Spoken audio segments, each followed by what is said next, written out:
Hi, welcome to the Elle Russ Show, where I deliver content intended to inspire, educate, and motivate. Engage with me online at elleruss.com and on social media.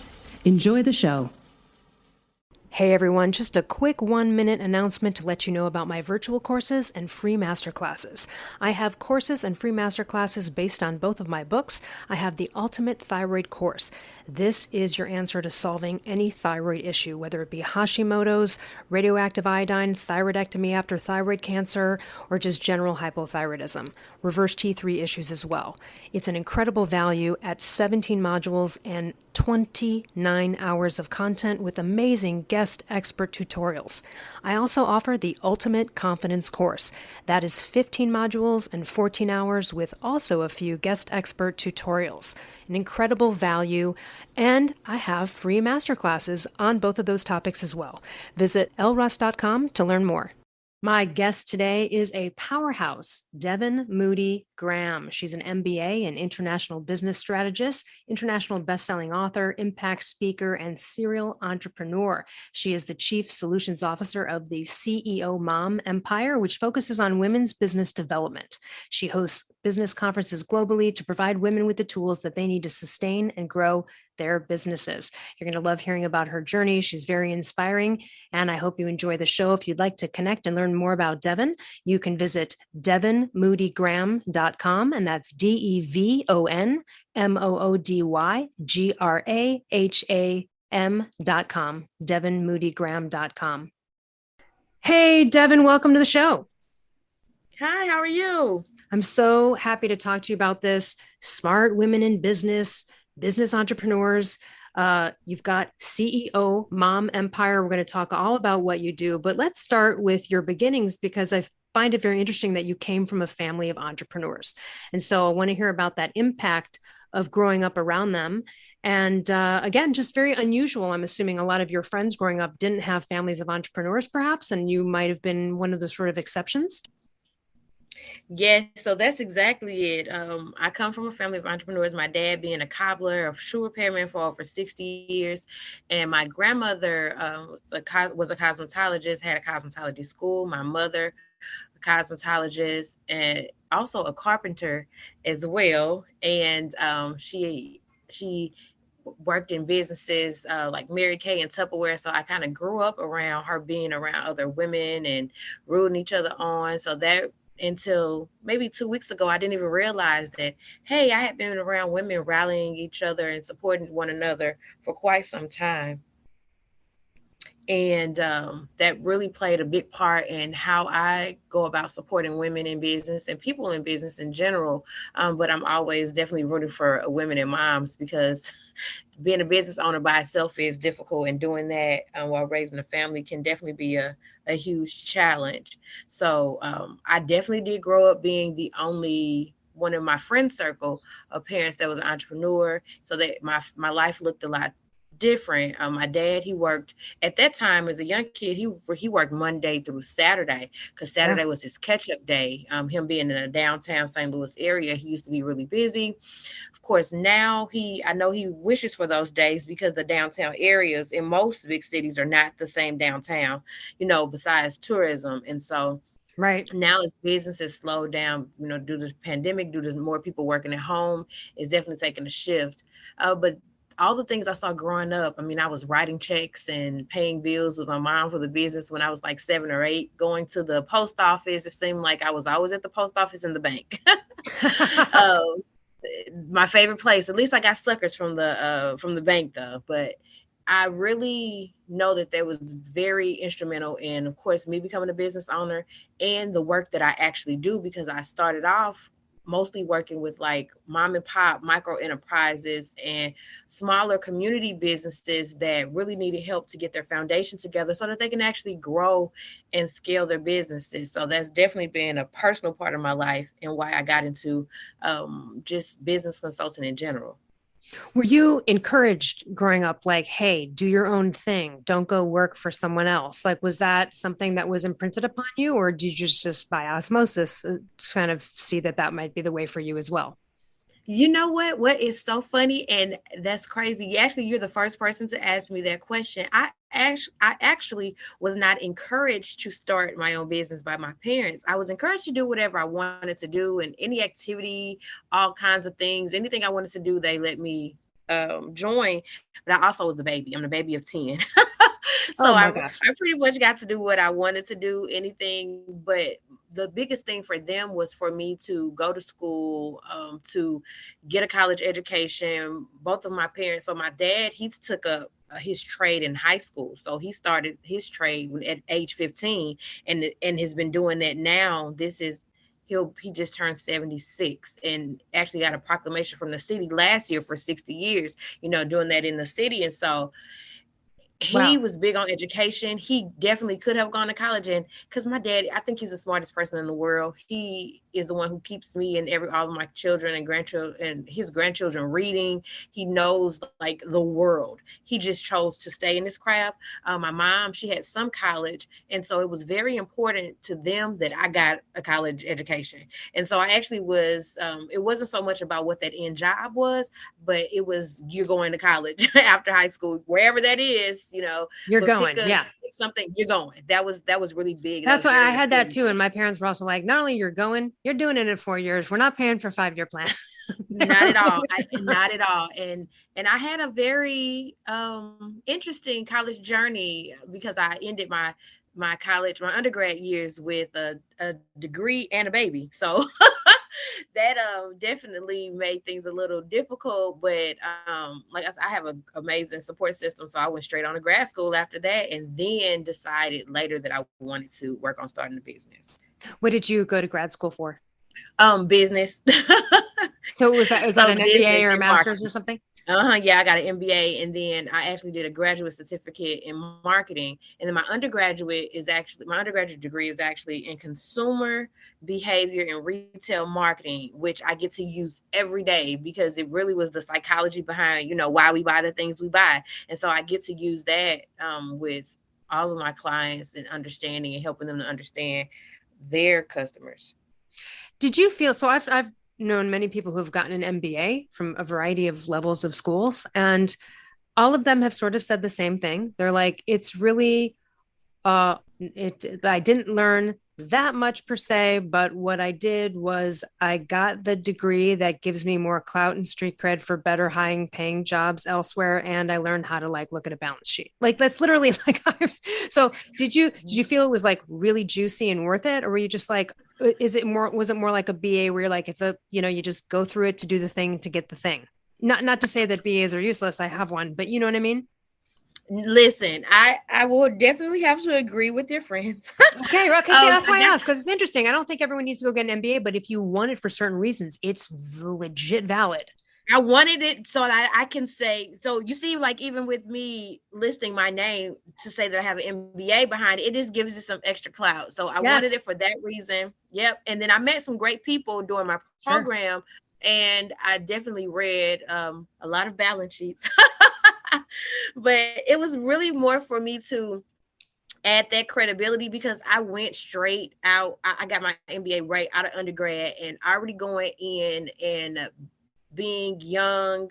And I mean, not only going in the workplace when I was doing it, that was early 2000s. So going into, looking for positions, not only was a lot of times the places I was the youngest. So it helped with me being the youngest person. It helped with me just being fresh out that I actually knew something because I actually put my work experience with my dad's business on my resume. So it didn't go out totally bare. Right. Yeah, that really helped me because you can get all these degrees and they're like, okay, so what can you do? By the way, that's just a good point.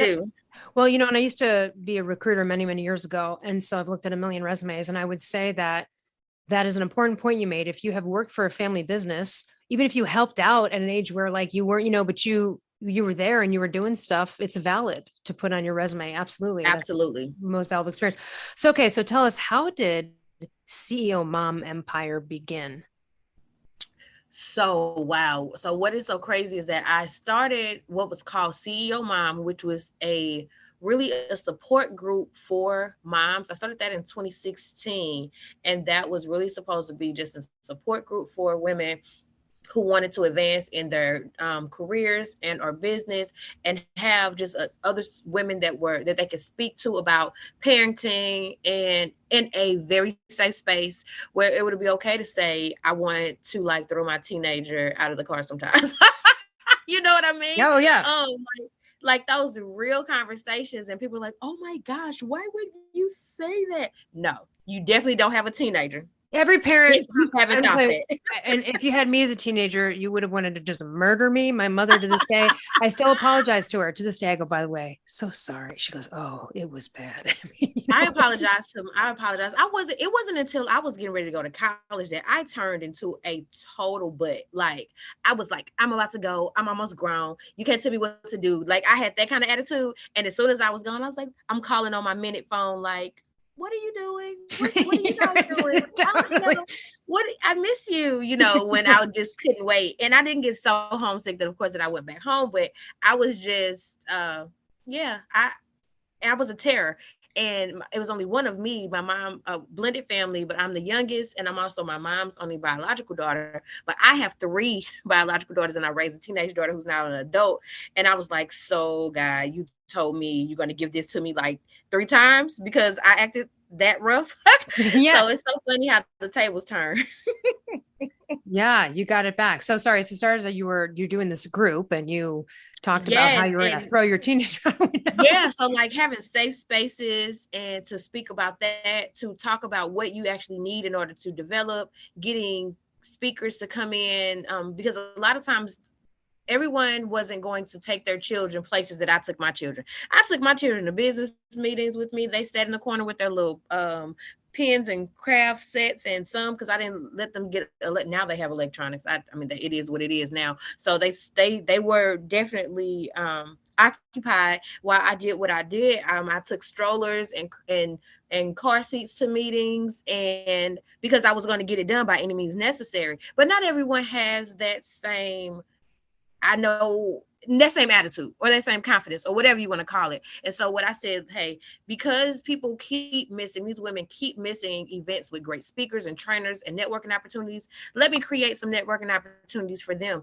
to speak amongst themselves, to see what they're doing, create opportunities, collaboration, and create community. So that's what that started as a group. And then because I had a different consulting firm at the time, that I was really kind of narrowing down and thinking that I needed a refresher for name. And so what I ended up doing was taking that group and just adding it to my nonprofit. And that's now the CEOMom Project. And I said, hey, I really walk in this, like, I'm a boss, and I walk in the fact that I'm a CEO and I'm a mom. And that is, a part of who I am authentically and how I move. And so I created CEOMom Empire to be my company, to move in that way and still speak to the fact that, being a mom is a big part of who I am, and the reason that I'm able to move the way I move, because they inspire me to do so.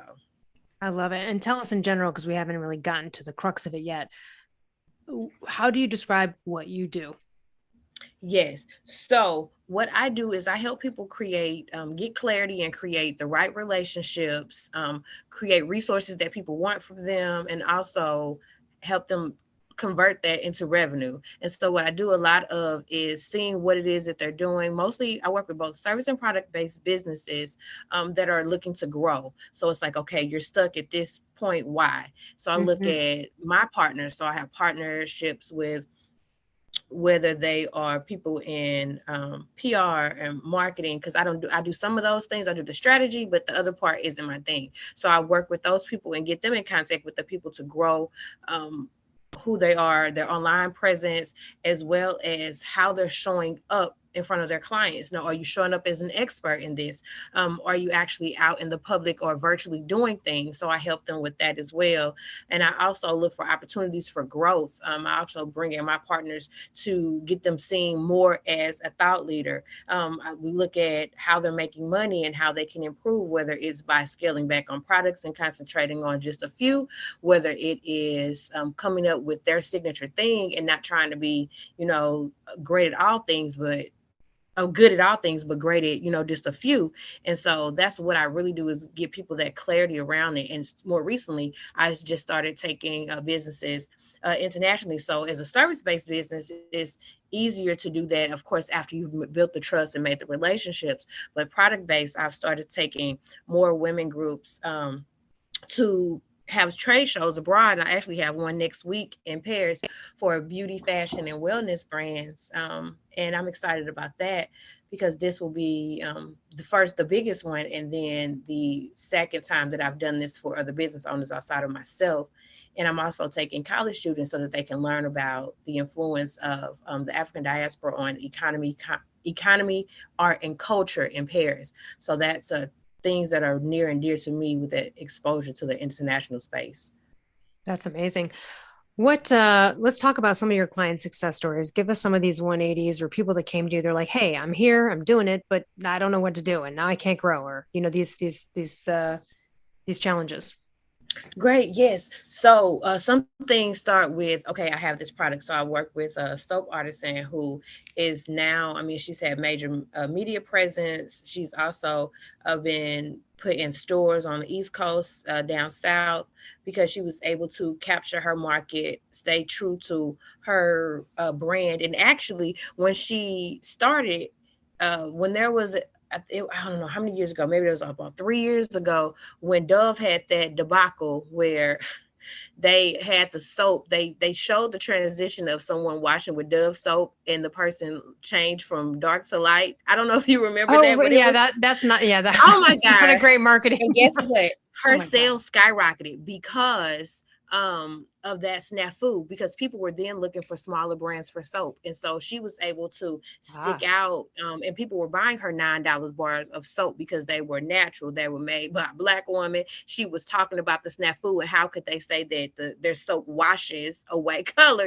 because that's what it, in essence, that's what the ad showed. Oh, totally. And so yeah. And so what she was able to do was to capitalize on that. And we kept that going for a while through social media and ads. And then she started a subscription box to reach more people. And then she was able to get in some more doors by connecting with people both in the DC, Maryland area, and then through people in Georgia. So it's like you use what you have, at that moment, and you capitalize on those things that people care about. And like, oh no, we're looking for smaller, skincare companies. So that's just one. And then she was also featured on other media around working with moms. So anytime I have media, I always bring a business owner with me. So that she was actually featured on one of the times with me as well.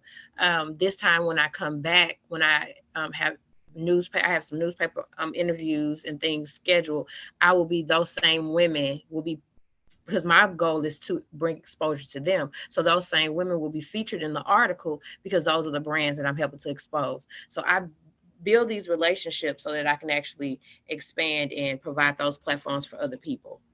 I just also want to point out to everyone, because I haven't mentioned it yet, your commitment to your client success has helped them gross over 4 million plus in revenue and funding.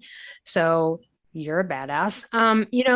Since we're talking about this shitty Dove ad of washing away the color, I just want to ask you, I want to ask you this question too, because and even though in this day and age, I still think it's important when I speak to someone of color, what is your experience? Can you share a few stories of racism in the workplace or things you might have come across being a Black woman entrepreneur that, maybe some white people out there listening wouldn't even think of, and that, you say it and we go, oh shit, that's still happening? Because I know it's still happening.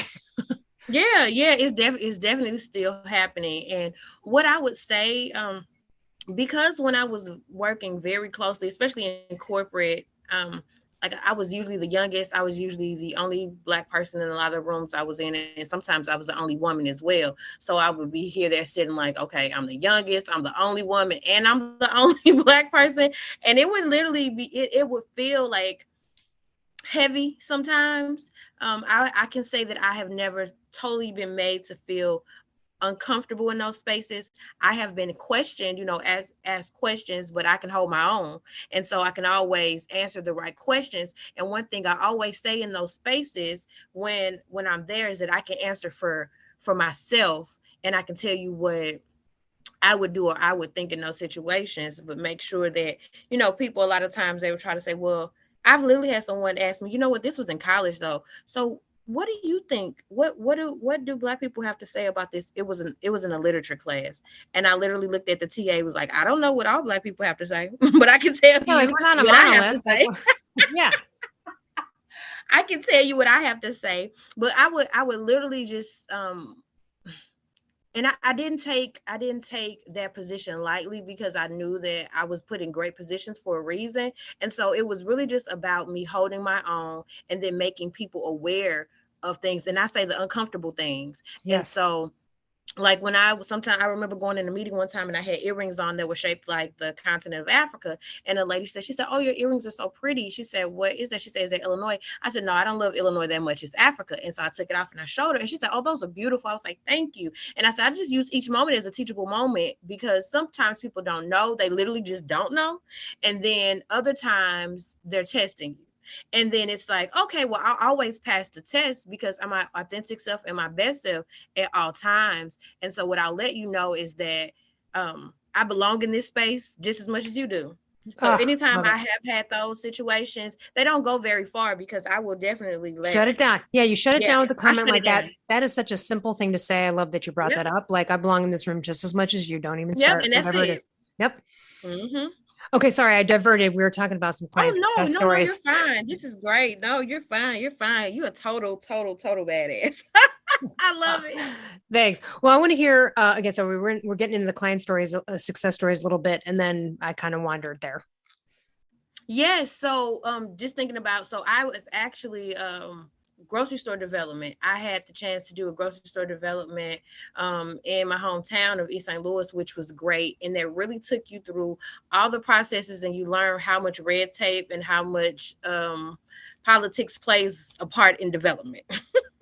So it was definitely a learning experience. And being that I was able to be a part of, taking a place from being a food desert to helping the people in the local community with having access to fresh fruit, that was a great project to work on. And with that project, between grant funding, and it was like a $3 million project, I want to say.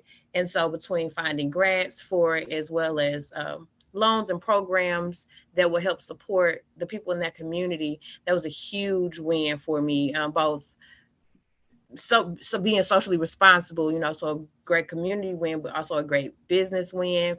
I've also helped people connect with resources. So when in the St. Louis area, we really have a great tech startup scene, but even more so than that, it's really booming more in fashion and somewhat in agriculture, with us being in the middle of the map. But we are booming as the number one spot for women entrepreneurs.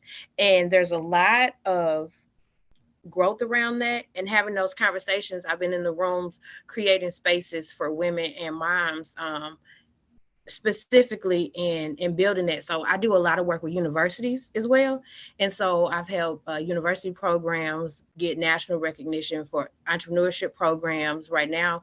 Even now, when we're taking that group, it's huge, because we're increasing the number of people who would be considered in underserved areas, as well as just getting access to information that's abroad. So, and access to those experiences. So those would be like my biggest wins, is when I'm able to expose people to new things, expose those groups, and bring access to resources. So I've done a lot, from grocery store development, marketing and wireless, and I've done a lot. I've done a lot. I'm like, I have done a lot It with spans that. a lot of these genres of companies, and Mm-hmm. really wide experience. Now you talked before, you mentioned, possibly throwing a teenager out the window, and you're a mom and an entrepreneur, and you mentioned, how you got through some challenges by just barreling through with a stroller and having given zero fucks about it, which I love. Yep. Because no one should have to apologize for that. And but what are some other challenges you've overcome and noticed as a mom and a business owner?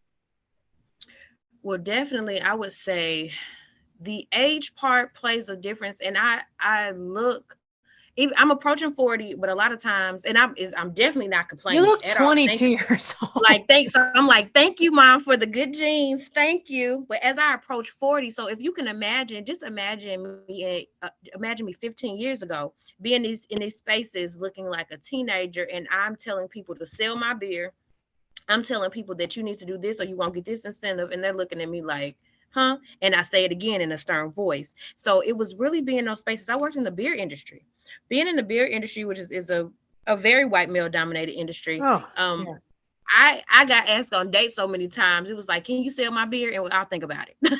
Sell my beer, hit these numbers, and I'll think about it. And so being in those spaces where I really like had to assert myself at a very, very early age, it prepared me for now. It prepared me for well, now. that's my jam, is confidence, asserting yourself and speaking up. Where did you learn that? Did you learn that from your parents who were entrepreneurs and had to make it their own way? And they had that, and obviously being able to be successful and having your dad run a business, I'm sure he had to be assertive. Where did you learn that from?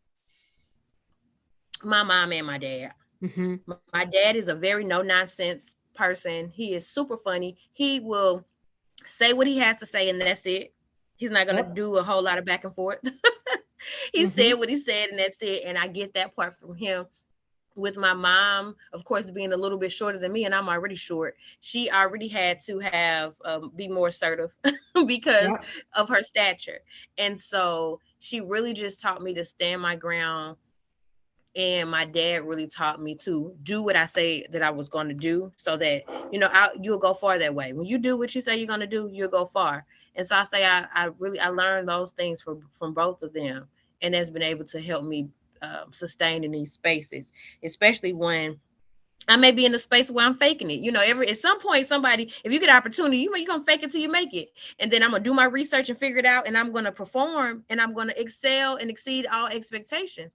But I'm going to get in there to the opportunity at first. And so really just believing and being confident and knowing that I have the ability to do so many things, and that people were rooting for me, that is always so important. Well, and that's the truth about confidence. It's not even really your ability to prevail at a thing. It's your belief in your ability to prevail. And so I talk about the story once where I'm a writer, but I had been doing comedy and some other stuff, and someone approached me and they were like, oh, hey, I need a writer. I've got this documentary, blah, blah, blah, blah, blah. Would you be interested? And I didn't say, oh, well, I've never written a documentary before, but I think I could do it. I was just like, oh, I'll figure that shit out. I'm smart enough to figure it out. I've written that. How hard can it be? I had confidence in myself enough to go figure it out, like you're talking about. And so I didn't have to sit. I could be confident in that moment. And some people might say, fake it till you make it. That might have been one of those, quote, fake it till you make it. But here's where it's not the fake part. It wasn't a con. I wasn't faking my level of ability and confidence to believe that I could do it. It's different if you agree to something and you really don't think you can. That's different, right? So I love that, because if you do have like, hey, wait a minute, I'm smart enough to figure it out. I think I can, even though I haven't done this one thing. Yes, I'll say yes to it. Let's do it. Let's take the opportunity. That's how you grow. That's why you've done so many different things in different businesses. Probably hadn't done grocery store shit before either. And then you're like, that sounds interesting. Let me try that. How different could it be? And you nailed it. So I love that you bring that up. It's because the fake it till you make it sounds a little fake, but we mean it, I think, in this way that we're talking about, which is really important, coming from true confidence and your ability to understand that you can learn, you're smart enough, and you can do it. And if you don't, then you have to develop the skills for that. Then you need to develop confidence and self-esteem, et cetera, before you start agreeing to shit that maybe is not in your wheelhouse if you don't have the confidence. So I love that. Let me ask you about, obviously your parents were amazing mentors in and of themselves.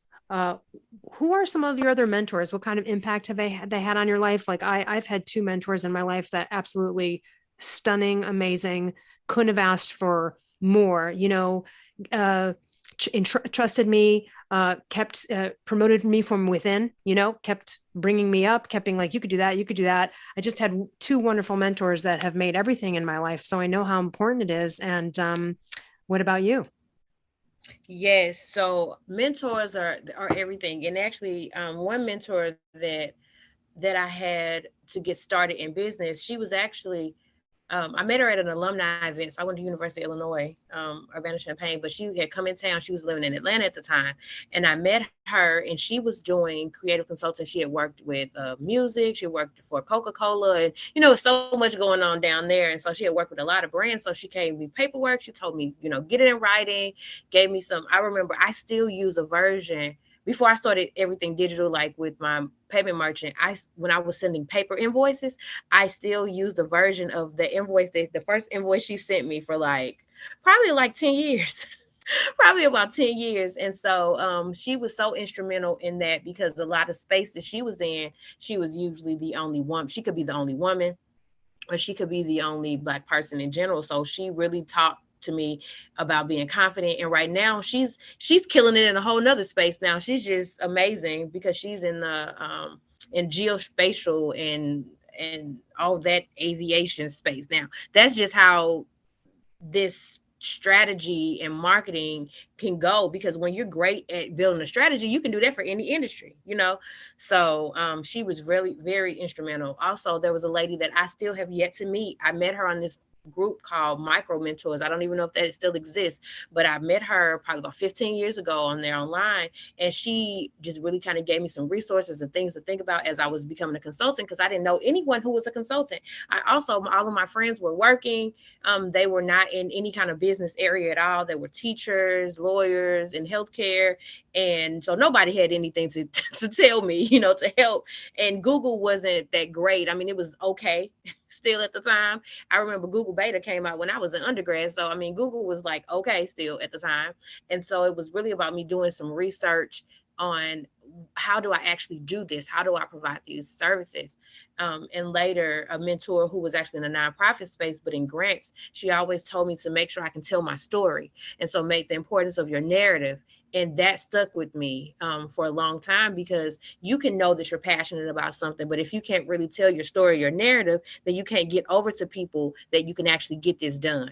So I would say, though, they have been very instrumental in that. In addition to one man I worked for a beer company. So best look, a little known secret, Anheuser-Busch, which is which was headquartered in St. Louis, which was purchased by InBev. And I was working for a beer company that actually had a deal, and he was the first African-American beer company to have a side deal with Anheuser-Busch. And when InBev came in and bought him, they cut off all the smaller deals with people. So we attempted to start over with paperwork, but that it was just so much, that whole the food, drug, and tobacco, it's such a long process. And as a small business and how much that costs, it just wasn't feasible. And so he taught me to always create mutually beneficial relationships, and the importance of, having your legal and your financial documents in order. And I take that with me also. And he also encouraged me to start my business, because later on I was laid off, and that was about 2009, I think. What are some tips that entrepreneurs can do to build more of these relationships, organic relationships with people? Because you're going to need them on every area. Like you said, you have resources that you might have a client come to you and you go, oh, hold on a second, I know a guy in that industry, or I talked with someone on this one project. What are your clear tips for people and entrepreneurs on how to build more organic relationships? So the first thing is know the types of relationship you're trying to build. Sometimes it doesn't make sense to try to go to 5 networking events in a week, and you don't even know why you're trying to meet people. You're just collecting business cards, or you just following people on social media with no true guidance. So why? Okay, if your why is that that you want to start a food truck, and you've been catering for a little bit. So you may want to not only connect with people in the food industry, but connect with people who are having events, so that they can get small batches of your food. You create these signature items. So you want to meet business owners. Okay. And you want to meet people in corporate that have events that need to be catered, or whatever that is. And so it's whatever you're trying to do, make sure that you meeting people in those spaces that you can add value to, because hey, they have what you need, and you have something that they need, which is those connections to continue to bring revenue to your business. So ultimately you can get your food truck or whatever you're trying to do. But people really have to go in with the goal. Don't go in aimlessly. That really is what is it, throwing spaghetti on the wall and seeing if it sticks. It's no, you need to go in with some type of goal, and you don't have to know it all. Just know that I'm trying to connect with people because I want to get here. The second thing I would say is always look at how you can add value to someone else. When you meet someone, listen, so, hey, so, what do you do in your day to day?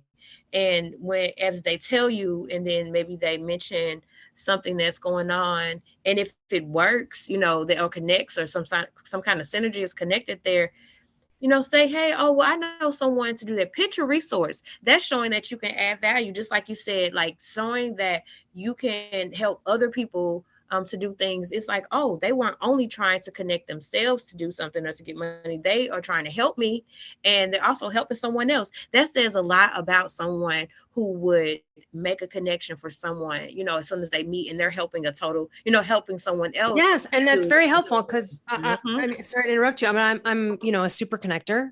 I'm just that type of person. Like people have said to me a million times, like, oh, you should be a PR agent because you just do it all the time anyway. Like my friends joke around, they're like, you're my PR agent. I'm like, I know, because I can't help it. If I know there's a good connection or a great guest for another podcast or something, I'll say, hey, let me make an introduction, or let me help you. And I don't know why. I think this goes to confidence, because confident people don't fucking compete, right? It's right. There's enough abundance for everybody. We don't give a shit. Absolutely. We'll help people, and we'll help other women. And, that's another thing. I'm sure you agree with this. Of course, women, you got to be pro women. Stop competing with other women. You're going to fucking lose. And it's a nightmare. And we're done with those types of relationships. Right. But that is such an important thing. I mean, being helpful I almost can't, if I have the thought, I almost can't not act on it, because then it feels like I'm holding back something that could help someone. So me too. But then sometimes I have to draw the line and go, all right, you fucking, like, what are you going to full-time help people now for free every day? So I do have to mitigate it, but it is an important thing, and it comes from a genuine place. So I don't suggest people do it as a fake thing at all, because it won't work that way. And it's so transparent. But to develop the happiness for others and wanting to see people succeed, you will see that everyone in return will either offer you the same. That's not why you do it, but either way, you've garnered a really great reputation for Absolutely. Being a helpful, wonderful person. What's wrong with that? I mean, it's natural for me, but if you're out there and you've got that sort of competitive thing, or you don't want to help people because you're like, well, I don't want to help her because what if she gets more successful than me? You just lost. You just fucking lost the whole manifestation game, the whole confidence game. You lost. So, yeah. Absolutely. Like, you're going to connect because you want to see everybody win. I want other people to win. Who wants to win alone and be in the room by yourself? No, you need everybody to win, because you don't want to have to pay everybody's way. I want you to win so we can all make money together and do things together, That's exactly right. That's why, we do those things. Well, let's talk, because, you're also the author of Manifesting Through Procrastination Workbook and Life Journal. Hold up. Because you did use the word manifesting. So let's talk about that. Let's talk about your experience with it, and then manifesting in general, what that means to you. And then let's talk a little bit about procrastination. Yes. So manifesting it's a real thing. I mean, I know it's so funny because people are like, well, you can't just will things to happen. You actually can. Yep. I mean, you actually can. You can. How you approach your day-to-day matters. Things happen in life, but the fact that you get up, like I tell people, I actually put on, if I'm feeling really bad, not sick, but like if I'm just like feel like the day is gonna be off, I mean, I will put on a dress, heels, or with some slacks, something fitted, something that makes me feel super powerful in it. I mean, I'm going to put on my red lip. That's my signature. I am going to put on some big earrings, because I know that I'm going to walk and exude so much confidence that I'm going to turn my day around, even though I thought it was going to be the best day. And so how you show up, what you put out into the world, it matters. When I say, I will be a billionaire, I will be a billionaire. My life exudes abundance. My life exudes abundance around me, health, wealth, things, whatever those affirmations or things that you say, when you say those and command them and you put that out there, everything you said is heard and is felt. And if we literally walk in the power that we have to do that, we can turn around the way we think our day may go. We can turn around how others see us. Now, I'm not really worried about so much about how certain people see me, because I'm going to be me anyway. But so you're going to see me in my confidence. And then if it changes something in you, great, but you're going to see how I am commanding how my life goes. And so once we write down that list of things that we need to eliminate from our lives, once we write down that list of things we need to do, write down the things we need to do, and we make those things known, then it's known that these are things that need to leave. We have to acknowledge those things. And so when I say I have been a master procrastinator like most of my life, and I was doing well with it. And that was the problem. I was waiting to study and doing well and getting an A on an exam. But once you go up in levels, you can't continue to do the same things. You have to do things differently. And I also realized that the reason that as I went up and I got so much success and things were going well, I was actually getting afraid. I was afraid. And so what that procrastination is, it's really us being afraid and hesitating and saying, oh, I was tired, or I'm late because, you really didn't want to go. You really didn't want to go. That's one thing. And then we just need to call a thing and call it fear. And so once we just call those things out and what they are and call a spade, we can better navigate through our lives because we're not sugarcoating things. As in my dad said, you can't put sugar on shit. You have to call a thing so that you can either eliminate it from your space so that you can move easier, or you can add it to your space so that you can move easier. And once we use that power that we have in our tongue, in our surroundings, the decisions we make, the things we do, the things we don't do, we literally shape the dynamic of our lives. And I truly know that, like, personally. Well, a couple thoughts on this procrastination. Sure, it's not like revelatory here, but it's often like a symptom of perfectionism. People are like, well, if I just get one more degree, I just need that one more coach part. No, you fucking don't. You're procrastinating. You don't need. Not at all. The other side of that sometimes is perfectionism. It's also sometimes fear of success or failure. And then another thought. So, as you know, with manifesting law of attraction, they always talk about, inspired action, right? And so sometimes, but this is what I have found, and I addressed it on a solo episode I did recently, where sometimes, like, for example, writing a book, you can't read my fucking book in my head. I'm going to have to do some logistical shit to get it out there to print, right? You're going to have to write, you're going to have to edit it. Those are not necessarily the super fun parts about it. Right? It's the end part, playing chess, figuring out where chapter goes where and whatever. It can be fun, but it's not necessarily the thing people totally look forward to, right? But sometimes I've noticed that forcing an action can lead to the motivation, that I don't always have to be super inspired to get into action. Right. And sometimes action can force motivation. Sometimes not. Sometimes I sit down, I do a thing, I force it, and it's not here. Fuck it. And I give up. Okay. Because I just know it's not my day. But other times I go, you don't want to do it. You don't, but you do it. And then once you're in it, you're like, aha, so glad I got in here because now I'm motivated. So sometimes I do believe that there has to be, right? Sometimes you just have to push through and force an action and motivation will come. And then other times, some law of attraction teachers would say, don't ever act unless you're inspired. But, I'm not inspired to go fucking edit a book. But once I'm in there, then I'm inspired because it's still part of the project of the end result of the book I'm writing. And that's wonderful. It's all towards the same goal. It's still in the soup of yumminess, although it's not like the fun, awesome part about it. Right. So what are your thoughts on that? So I think, the thing about inspiration, and I hear what they say, but you're not going to always be inspired to do things. I'm not inspired to go cook dinner. That's right. But I have to do it or buy something. Either way, the kids have to eat. The family has to eat, And so it's certain things that you have to do because they need to be done. And just like you think about the fact that, like you mentioned, the depression part, or the part just around, I just need one more thing to do it. I started a DBA program right before the pandemic. And once my children were sent home, and depending, like I said, I have a blended family. So depending on the day of the week, I have 4 to 5 minor children. I had 4 to 5 minor children in my home. Do you think I was going to be doing online classes and completing the DBA? So I had to ask myself, I said, self, you've already written one book at this point, and that I re-release. I say, you already read one book. You've already taught college level, taught 2 different colleges. You've already why do you need this? Do you really want this? And once I told myself that I didn't, I was like, yeah, I took a sabbatical. And then I decided that I didn't want it. Mm-hmm. I really didn't want it because I was too busy trying to help my children survive and cope through everything that was going on with this online school for them.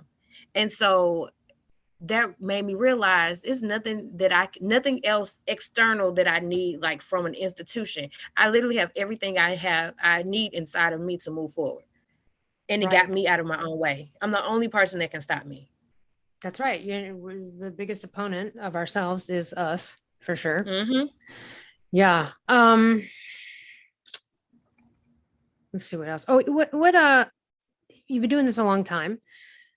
What kind of advice in hindsight, if you could look back, would you have for your past self when you started on a business that you would now give some tips to other people? Like, oh, I wish I had learned this one early, but I had to find out the hard way. Or, Wow. I'm sure there's a lot, but yeah. It is. It's so much. But the first thing would be to go with your gut.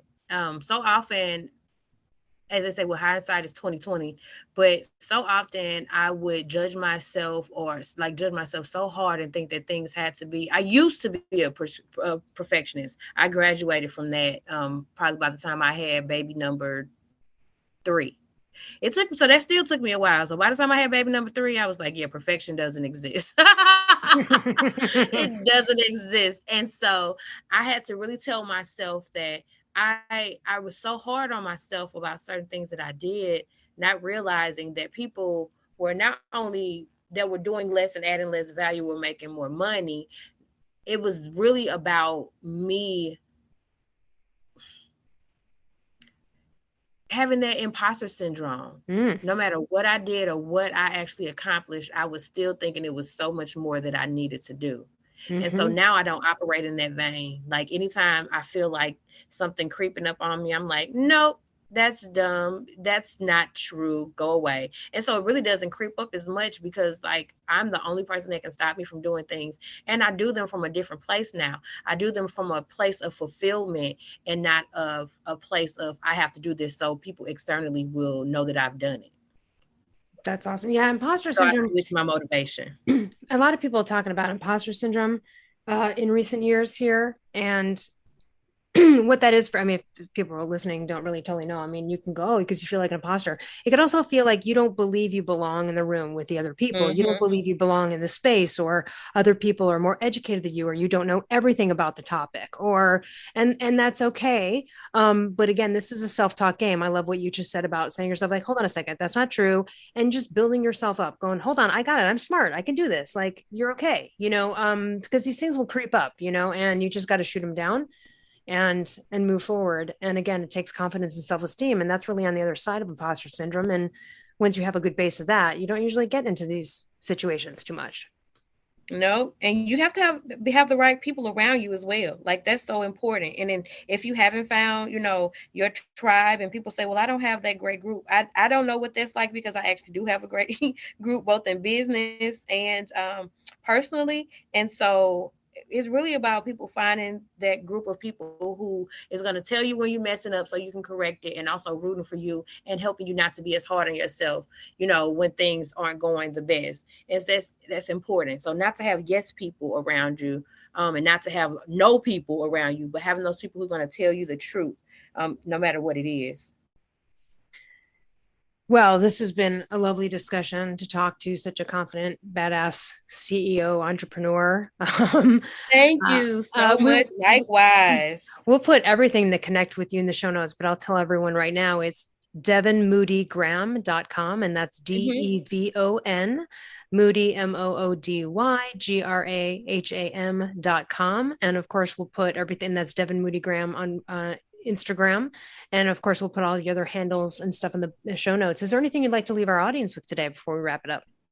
You know what? If there's anyone that is really just trying to figure out, hey, I've done a lot here.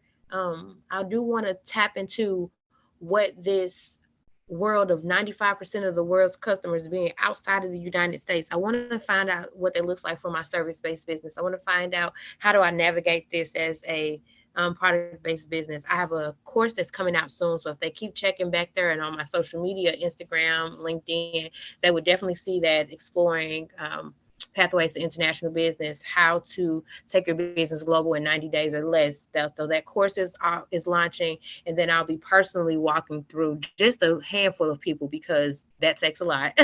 But personally hand holding and walking people through in small groups, as well as one-on-one, to what that looks like, because I love helping people build relationships, and I love helping people to get their time back and expand what they're doing to help others, especially in other places. Yeah, if you've got a business out there and you need some help, call Devon. Thank you so much for joining us. And for everyone else, we'll see you next time.